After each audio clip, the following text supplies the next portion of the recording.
Hello, I'm Toycat, and happiness and dissatisfaction seem like polar opposites of the same spectrum. You can't be happy while being incredibly dissatisfied. You can't be satisfied while you're unhappy. It might seem, but I want to talk about why I think that's not so true. And I want to take you on a walk and talk of London. I'm going to be going from here in Whitechapel, which is just to the east of the city. It is known for many things, maybe not being so city-like. And I'm going to be taking you into Liverpool Street, which is very much in the city. Wait, you can see skyscrapers somewhere. No, you can't. I lied.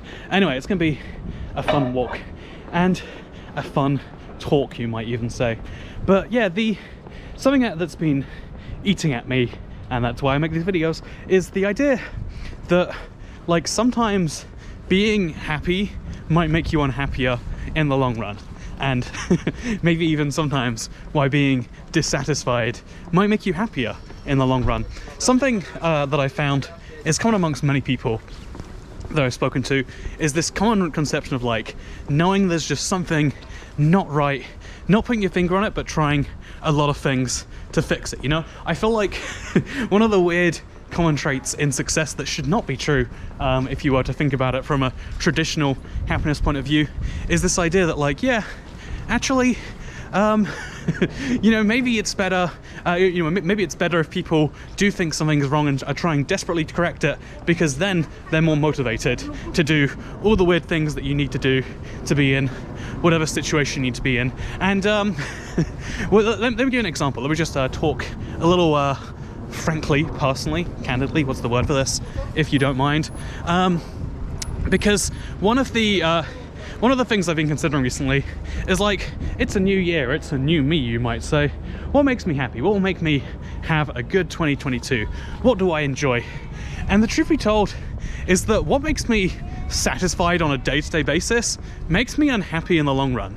And what makes me dissatisfied about what I'm doing, what I'm doing wrong, what I need to be doing better, makes me do those things better and makes me happy. Sometimes via the process, but sometimes via the result. But almost always having a dissatisfaction and having a knowing and trying to fix it and succeeding is so much better than being purely satisfied.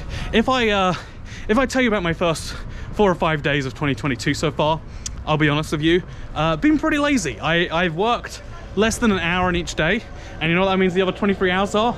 Absolutely nothing. I've balanced a few walks in here and there, don't get me wrong. It's not been zero. You know, what is doing nothing is a interesting question for another time. But I played games, switched to YouTube, switched to Netflix to watch some movies, switched back to YouTube, went on my phone to check some Reddit, switched back to playing games. Hollow Knight, in case you're curious, it's a pretty good game. Been like other games on Games Pass, back to YouTube, and that's been 23 hours a day. I'd say 23 hours. I spent maybe another 8 sleeping, except it's more than 8 sleeping, because it's more like 9 to 10. You know, it's like a 7-hour sleep and then a 3-hour nap every day. It's been great, except it's been great every single moment to moment. I've been chasing I forget the term, endorphins. Been chasing the happiness of eating the good food, doing the good stuff. But it hasn't been good as far as every day I think to myself, like, probably could have done better than that, no? You know, could I not have done a slightly better job than I did there? Wouldn't it be cool? And again, totally, like, in the hour I'm working, I do feel some good. Every now and then I'm taking a walk and doing something wonderful. But my satisfaction in my moment to moment makes me unhappy. Perhaps you could say my happiness is making me unsatisfied, but you get the point. We're just trying to use 2 different words to make the point here, that being happy in a way is a surprisingly hard thing. Like, there is a ton of pigeons here, by the way. You know what makes me happy? Nothing to do with playing Netflix or watching YouTube. I'm just kidding, love YouTube. But watching pigeons eat scraps, that's what it's all about. Anyway, so I think that one of the things that really is interesting is this idea that, like, being satisfied sometimes can make you unhappy in the long run. And that's, I guess, the difference between short-term happiness and long-term happiness. It is so easy to seek short-term happiness. All you gotta do is you gotta want the thing, and then you gotta go do the thing. I think this is admittedly one of those things which scales with, this is the type of happiness that, you know, people say that money can buy. When people say you can't buy happiness with money, people are like, you can buy happiness with money because the pizza place takes money as a form of payment. And it's like, yeah, you're right, pizza is happiness, is it not? But it's a form of happiness. Same with Netflix is so cheap. I mean, YouTube Premium even, you don't have to pay for YouTube, but I do. Wow, I pay the ludicrous price of $11.99. Even paying $11.99 for an otherwise free site is so cheap to me for the amount of entertainment I get out of YouTube.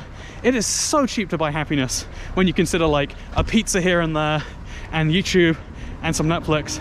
But here's the thing, those things are a form of happiness, but they're not all the happiness you need in your day. Just like how you can't eat 3 pizzas in a day, despite apparently 3 meals in a day being important, you can't eat you can't just only live in a diet of short-term happiness. You need to meddle in some medium-term happiness, and you need to make some progress towards long-term goals, right? So I spoke to someone called a psychoanalysis, psychoanalyst. I can't say it correctly, analyst. Oh yeah, but like I swear it's like analyst. You know, imagine it's analysis and not analyst, because it's definitely analyst. Anyway, I spoke to a psychoanalyst recently.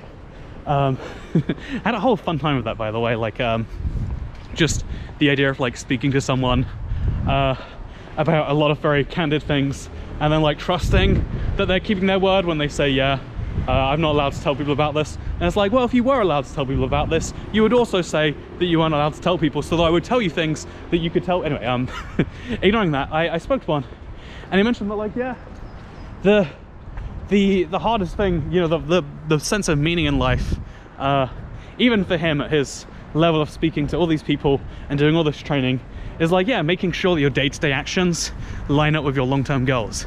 You want to be skinny, you gotta go to the gym every day. He was not skinny, he did not go to the gym every day. He was happy in a work sense, but even someone earning 95 pounds an hour, geez, and that was the cheap, I got a cheap price because it was, this is like a regional area of London. The prices that it costs for these sorts of services is insane. It's like, yeah, even these people who have maxed out the money value, who have the freedom to schedule, maybe they don't have freedom to schedule because every time they misschedule someone, they're potentially ruining someone's life. You know, when I miss a video, I know I'm not under no illusion that your day is ruined, but oh, actually sometimes I am. But anyway, my point here, lining up your short-term actions with long-term goal is hard. You need a balanced diet of short-term happiness and long-term happiness. If you go exclusively for the long-term, you start to break yourself in the short-term. The number, you know, I can't tell you how many people go through the cycle of like, okay, I'm gonna just go to the bare minimum I can, and I'm gonna live there for 10 years, and then I'll just retire and I'll be happy. I mean, a lot of like retire early communities, financial independence, retire early, FIRE is what it's called. And I'm fascinated by how many people just like burn out and realize like, yeah, I didn't enjoy a lot of things while I could, that now I just can't enjoy. It doesn't matter how much, you know, I've saved or how much and like, even one of the funny things is like, trying to get yourself to enjoy more short-term happiness is a hard thing too. Trying to get yourself to get into doing things that are hard long-term, like going to the gym or working, is hard, but it's kind of hard to shift away from those things too. It's kind of hard to do the same with short-term happiness. It's hard to switch from eating 3 pizzas a day and watching YouTube videos to switching over to, you know, like only allowing yourself one hour of YouTube or whatever people do. That feels weird. That feels like being a very over-aggressive parent on yourself, but it's what works for some people, right? Anyway, so it's really, really, really fascinating to me that the amount of happiness you require, just like how your body requires certain foods and it like yells at you for those foods if you don't give something enough, you need to have a balance of the happiness types, short and long. I would argue there's totally a medium-term happiness, but that's kind of just balancing the two things together, right? Like, my point here though is just to say that, yeah, you need to balance those two things, and to balance those two things, you need to find out what it is that makes you do the things that are good in the long run. How do you know what that is? I don't even know. Oh, we're on Brick Lane, by the way. This is the famous, it's known for curries, but it's also now like got a hut. It's basically just foreign foods at this point, but then also vegan foods, because vegan food is basically foreign. Foreign to me, am I right? Making a statement and a half here. Anyway, Brick Lane, hope you all enjoyed your very short tour. There's a woman in front of me who keeps looking around, and like I'm worried that I'm like weeding that person out, so I'm gonna keep walking this way. Should you let other people's actions alter your behaviors? There's another fun long-term question. But finding the balance is really hard, and to me, I think about my actual long-term objectives and how some of the ones that I think would make me not happy, but would make me feel so. A lot of the things that I think sometimes I want, I cannot do unless I'm deeply unsatisfied with what I have already. Because I really like I said, not having to worry that if I don't show up to work, someone's going to kill themselves. I really like the idea that you know, there's flexibility kind of baked in. It's also the opposite of baked in, but like I love that I have, you know, like being able to do what I need to do when I need to do it, being able to find the most important types of work and focus on just those things. It's what I really am enjoying about optimizing right now. The end results are poorer, but the time in to time out is pretty good right now. And so it's something that helps me feel good. It's like I have true control of what I do. In a way, it brings me a lot of satisfaction, you could say. But there's a lot of things that people like to do in my space and outside. Like, something I think is cool is when countries sponsor a video. A whole country, the tourism board. I was in touch with the Greenlandic tourism board at one point, and you know, the reality is like those trips that sponsor the videos, they come with a lot of like, you have to be, it's basically a job to some extent, because it's like going on holiday, but the country is planning the holiday for you. There's a whole ton of actuality problems with that. They'll arrange the flights and it's same with like, I used to think it was the coolest thing to go to conventions and like meet people that way.